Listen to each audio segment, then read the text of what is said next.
রাজার ঘরে ছোট রানী এলো পদ্মাবতী, রানী পদ্মাবতী। রাজার আরো 6টি রানীর ছিল না সন্তান, পদ্মাবতীর কোলালোতে মিলল সমাধান।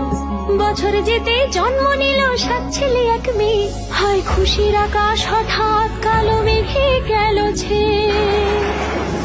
হিংসেতে যায় জ্বলে পুড়ে বাকি 6টি রানী, যুক্তি করে ঘটায় ওরা 7 কুমারের হানি।